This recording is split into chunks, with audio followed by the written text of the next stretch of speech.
एक समय की बात है। एक गर्मी का महीना था, बिल्कुल चैत का महीना था। गर्मी इतनी अपनी चरम पे थी और एक परशुराम नाम का डाकू ग्वालियर राज्य का मशहूर डाकू हुआ करते थे। और वो एक बार अपने घोड़े से जा रहे थे, जंगल में गए जहाँ पे उनको ना कोई दूर-दूर तक गाँव दिखाई दे रहा था, नदी, तालाब कुछ भी नहीं और उनको बहुत प्यास लगी हुई थी। तो उन्होंने सामने देखा कि एक शिव जी की मूर्ति रखी हुई है और वहाँ वो मूर्ति थोड़ी-सी टेढ़ी हो रखी है। तो उन्होंने अपने घोड़े से उतर के घोड़े को कहीं साइड में बाँध करके शिव जी की मूर्ति को अपने तलवार से ठीक करने लगे और कहने लगे कि कहाँ से मैं डाकू लगता हूँ? मैं तो लोगों की मदद करता हूँ, फिर भी लोग मुझे डाकू कहते हैं। तभी वहाँ पर एक बूढ़ी दादी आईं और उन्होंने एक लोटे में पानी लिया हुआ था और उसमें एक कटोरी में मीठा भी रखा हुआ था। दादी ने पूछा, तुम कौन हो? तो उस परशुराम डाकू ने कहा कि लोग मुझे डाकू कहते हैं। और तो उन्होंने कहा, बेटा तुम चेहरे से डाकू तो नहीं लगते हो। तो बोल रहा, पता नहीं दादी, बट मुझे लोग डाकू कहते हैं। और आप दादी कौन हो? तो दादी ने अपना परिचय देते हुए कहा, बेटा मैं एक इसी गांव में रहती हूँ, बगल के गांव में रहती हूँ, जो जंगलों की वजह से दिखाई नहीं दे रहा है।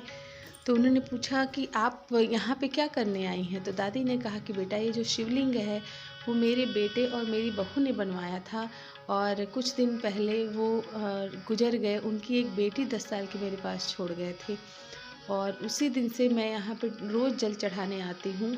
तो उसने पूछा, ठाकुर ने बोला, दादी मुझे बड़ी प्यास लगी है, मुझे ये पानी दे दो, समझ लो कि आपके शिव जी को ही चढ़ गया। दादी ने कहा, बेटा हाँ पी लो, मैं समझ जाऊंगी कि शिव जी को ही चढ़ गया, मैं उनको बाद में चढ़ा दूंगी।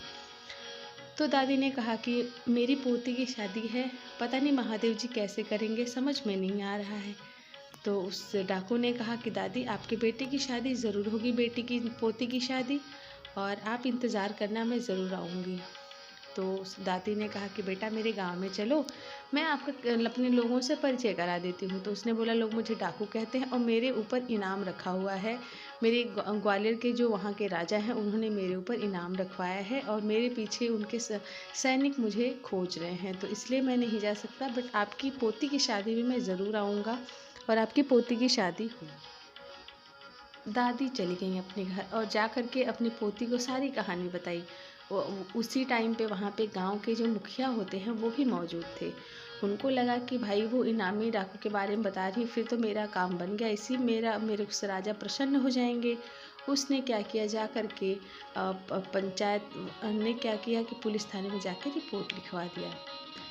फिर क्या हुआ, उसके ठीक 4 दिन बाद उस जो दादी थी वो जात की अहिर थी, जिसको यादव हम लोग बोलते हैं।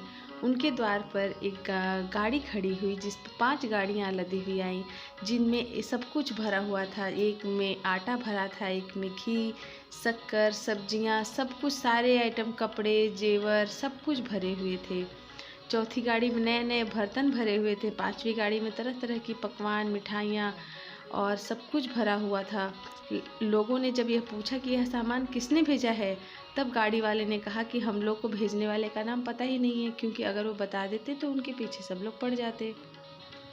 उसके बाद फिर जो गाँव के मुखिया होते हैं उन्होंने फिर पुलिस थाने में गए कि वो जो डाकू था वो चंपा की शादी, उसकी जो पोती की शादी थी उसका नाम था चंपा।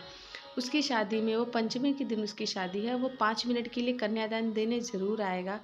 और तो उसने क्या किया, पुलिस को बता दिया, जिससे वो पुलिस उसके घर पे आए और उसको गिरफ्तार कर ले। उसके बाद गाँव के जो राजा थे उनका नाम था मरकट यंग साहब, मिस्टर यंग साहब, अपने 30 यंग साहब थे, अपने सिपाहियों को वहाँ पे तैनात कर दिए। शेखूपुर गांव, जो गांव था उसका नाम था शेखूपुर।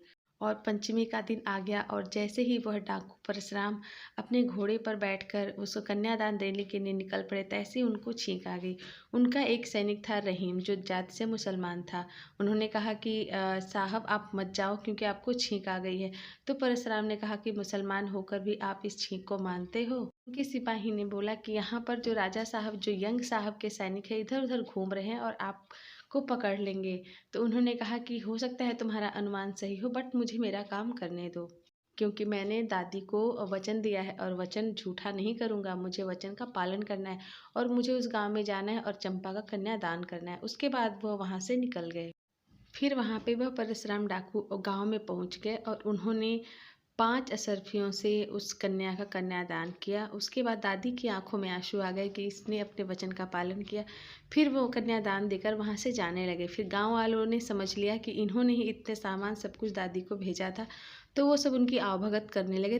तभी उनके जो सैनिक थे, जो यंग साहब जो वहाँ के साहब थे, उनके साथियों ने उनको घेर लिया। तो उन्होंने कहा कि यहाँ पर नहीं, गांव के बाहर आइए, फिर हम आपसे कन्यादान किया और यहाँ पे मैं कुछ खा नहीं सकता। फिर जैसे ही वो लोग गांव के बाहर आए, यंग साहब के सैनिकों ने उनका पीछा कर लिया और दोनों तरफ से लड़ाइयाँ होने लगी, जिसमें यंग साहब के कुछ सैनिक मारे गए और उन दोनों की, यंग साहब के सैनिकों और यंग साहब के बीच और जो डाकू परशुराम था, दोनों के बीच बहुत काफ़ी देर तक अलग अलग तरीके से लड़ाइयाँ हुई और जिसमें ज़्यादातर साथी जो सैनिक थे यंग साहब के, बहुत मारे गए और इन्होंने बहुत ही ज़्यादा सावधानी से अपने आप को बचाया और एक गड्ढे में गिर गए। और उसके बाद इन दोनों के बीच बहुत लड़ाइयाँ हुई लास्ट। और यंग साहब ने परशुराम डाकू का, उनका इतना ज़्यादा अच्छा प्रदर्शन देखकर बहुत खुश हुए और उन्होंने कहा आप बाहर आओ, हम तुमसे खुश हैं और तुमको नहीं मारेंगे। जो परशुराम डाकू थे उन्होंने कहा अब मुझे मरने का गम नहीं, मैंने 1 लोटे पानी का जो ऋण था उसको उतार दिया, अब मैं उत्तीर्ण हो चुका हूँ, अब मुझे मरने का भी गम नहीं है। तब यंग साहब ने बोला तुम अपने आप को समर्पित कर दो और ये चोरी डाकू छोड़ दो, मैं अपने जो हमारे यहाँ के वायसराय है उनसे करके मैं तुम्हें उनको फांसी नहीं होगी, मैं तुम्हें बचा लूँगा। उसके बाद परशुराम डाकू ने अपने आप को आत्मसमर्पण कर दिया और यंग साहब उनको ले गए और उनके ऊपर बहुत सारी केस चली। अंत में जो वहाँ के यंग साहब थे वायसराय से उनको छुड़वा दिए, बरी करा दिए। फिर उन्होंने, परशुराम ने क्या हुआ, सब कुछ चोरी डाकू सब कुछ छोड़ दिया और वो साधु हो गए। उनका चोरी डाकू करने का सिर्फ एक ही उद्देश्य था, गरीबों की सेवा करना। लेकिन हाँ, तरीका थोड़ा गलत था, बट उन्होंने क्या किया कि कहते हैं ना कि उद्देश्य जब अच्छा होता है तो सब चीज़ें माफ़ हो जाती हैं। तो हमें जीवन से यही सीख लेनी चाहिए कि हमारा उद्देश्य अच्छा होना चाहिए। तो उसके बाद उन्होंने परशुराम ने हरिद्वार में जाकर 5 साल तक घोर तपस्या की और सन 1935 ईस्वी में गंगा जी के बीच धारा में खड़े होकर उन्होंने अपना शरीर त्याग दिया। तो यह रही एक लोटा की कहानी। उम्मीद करते हैं कि हमने अपनी ज़िंदगी में इसको बहुत कुछ सीखने को मिलेगा। तो मिलती हूँ आपसे अगली कहानी में।